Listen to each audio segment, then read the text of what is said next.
Welcome back to Midnight Tales, where nightmares come to life and sleep becomes a luxury you can't afford.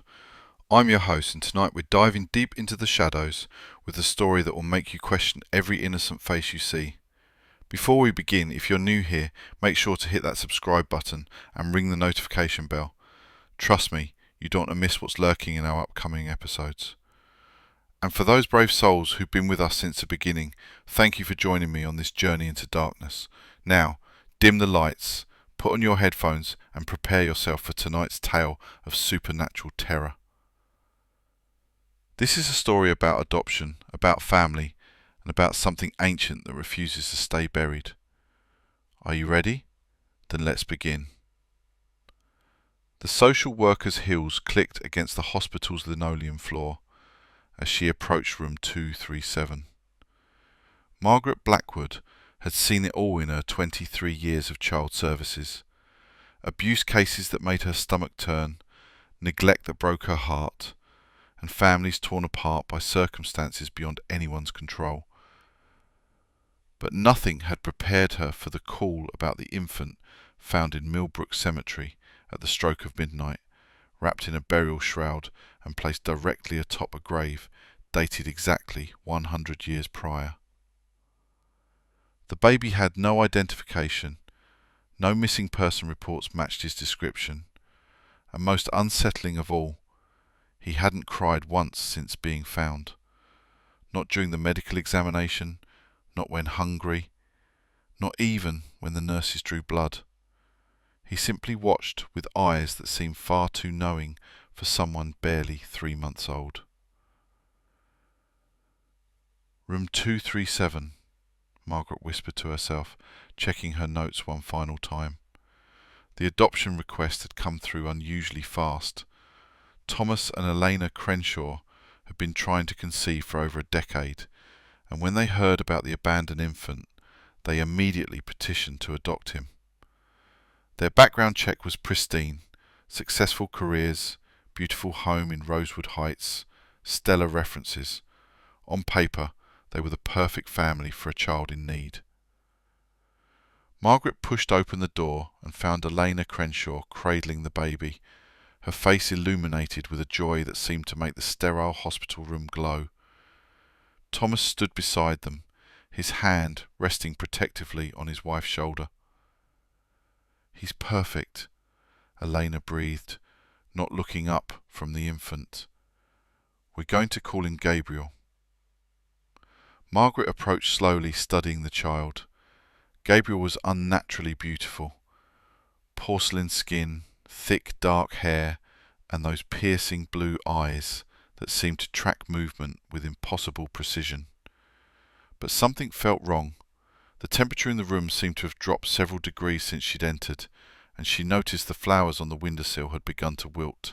"Have you experienced any unusual occurrences since bringing Gabriel home for the trial period?" Margaret asked, consulting her checklist. Thomas and Elena exchanged a quick glance. "Unusual how?" Thomas replied, his voice carefully neutral. "Sleep disturbances, changes in routine, anything out of the ordinary." "Well," Elena hesitated, "he does seem to prefer being awake at night. But lots of babies have their days and nights mixed up." Margaret nodded, making a note.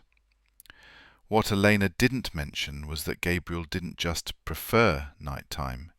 He seemed to come alive after sunset. His eyes would brighten, he'd become more alert, and sometimes Elena swore she could hear him humming. Not the innocent babbling of an infant, but a low, melodic tune that seemed ancient and haunting. She also didn't mention the dead birds. It had started 3 days after they brought Gabriel home. Elena found a robin on their doorstep, perfectly intact, but lifeless, its tiny eyes clouded over. Then a blue jay, then a cardinal. Thomas kept disposing of them before the neighbours could see, but they both knew something was wrong when they found an entire nest of baby sparrows beneath Gabriel's nursery window, all dead, without any sign of injury or disease. "The adoption can be finalised as early as next week," Margaret said, standing to leave. "I'll need to conduct one final home visit, just a formality." As she gathered her papers, Gabriel's head turned toward her with mechanical precision. For just a moment, his baby features seemed to shift, and Margaret could have sworn she saw something else looking back at her, something ancient and hungry. The sensation lasted only a second before Gabriel returned to his innocent, infant appearance. But it was enough to make Margaret's blood run cold. That night, Margaret couldn't shake the feeling that she'd made a terrible mistake. She drove to her office and pulled Gabriel's file, spreading the documents across her desk under the harsh fluorescent lights. The police report about his discovery was sparse. Cemetery groundskeeper found him at midnight. No witnesses, no additional evidence. But Margaret noticed something she'd missed before. The grave where Gabriel was found belonged to Ezra Blackthorne, a man executed in 1924 for the ritual murders of 13 children. Her hands trembling, Margaret continued reading. Blackthorne had claimed during his trial that death was not the end, that he would return when the time was right to complete his work. Local newspapers from 1924 described him as having... "Margaret, thank God you answered!" Thomas's voice was strained, barely above a whisper. "Something's wrong with Elena. She won't put Gabriel down. She's been holding him for 18 hours straight, and she won't eat, won't sleep. When I try to talk to her, she just stares at me with these blank eyes and says Gabriel needs her." "I'm coming over," Margaret said, already grabbing her keys. The Crenshaw house sat in darkness when Margaret arrived, every window black, except for a faint glow coming from the second-floor nursery. Thomas met her at the door, his face haggard and pale. "She's upstairs," he whispered. "Margaret, I think Gabriel is doing something to her. This morning I found her standing over our neighbour's cat. It was dead and she was just smiling." They climbed the stairs slowly, the old wood creaking under their feet. The temperature grew colder with each step, and Margaret noticed that all the family photos lining the hallway had begun to crack, spiderweb fractures spreading across the glass. The nursery door stood ajar, and through the crack they could see Elena sitting in the rocking chair, Gabriel in her arms. She was humming the same ancient melody Elena had heard him humming, her voice perfectly synchronized with his infant vocalizations. But as they listened, Margaret realized it wasn't Elena humming at all. The sound was coming from Gabriel, and Elena's mouth was simply moving in time with it, as if she were a puppet being controlled. "Elena!" Thomas called softly. She turned toward them, and Margaret gasped. Elena's eyes had taken on the same piercing blue colour as Gabriel's, and her skin had become pale and waxy. But most disturbing of all was her smile, a wide, unnatural grin that seemed to stretch too far across her face. "Gabriel has such wonderful plans," Elena said, her voice carrying an odd, dual-toned quality, as if someone else was speaking through her. "He's been waiting so long to come home. The others will join us soon." "Others?" Margaret whispered. Gabriel's eyes fixed on Margaret, and suddenly she understood. The 13 children Ezra Blackthorne had murdered. He was calling them back. The dead birds, Elena's transformation, the cold that seemed to follow Gabriel wherever he went. He wasn't just an abandoned baby. He was something that had been waiting in that cemetery for a century, growing stronger, preparing for his return. "We have to leave," Margaret grabbed Thomas's arm. "Now!" but as they turned to flee, they found their path blocked. Standing in the hallway were 12 children, their clothes from different eras spanning the past 100 years, their eyes the same piercing blue as Gabriel's.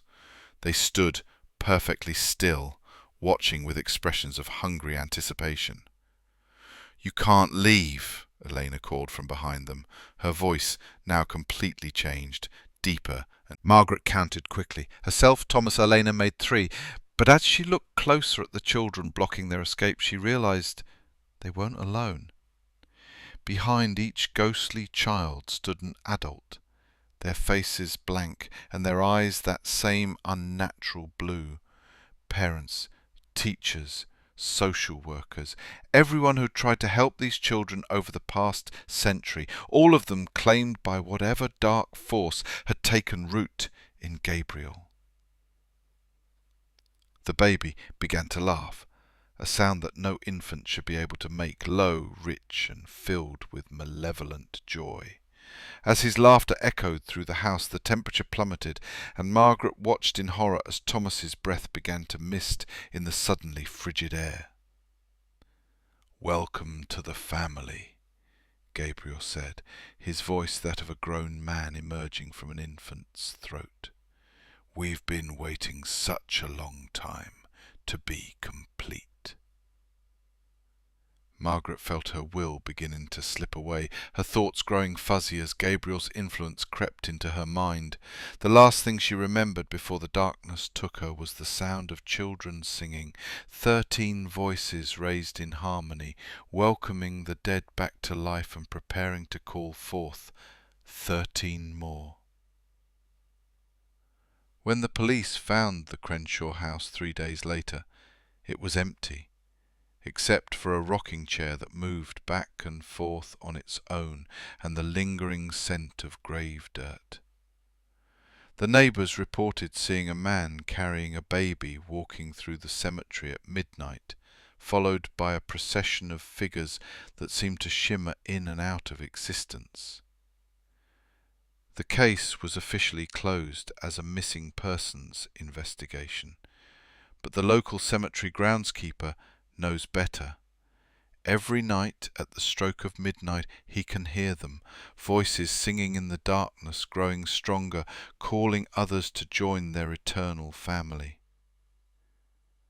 And somewhere in the shadows, Gabriel waits patiently for his next parents to find him, his ancient hunger growing stronger with each soul he claims, counting down towards some terrible completion that only he understands. The 13th hour is coming, and when it strikes, the dead will finally have their due. The end. And there you have it, the 13th hour. I hope you'll think twice the next time you hear a baby's laughter in the dead of night. What did you think of tonight's tale?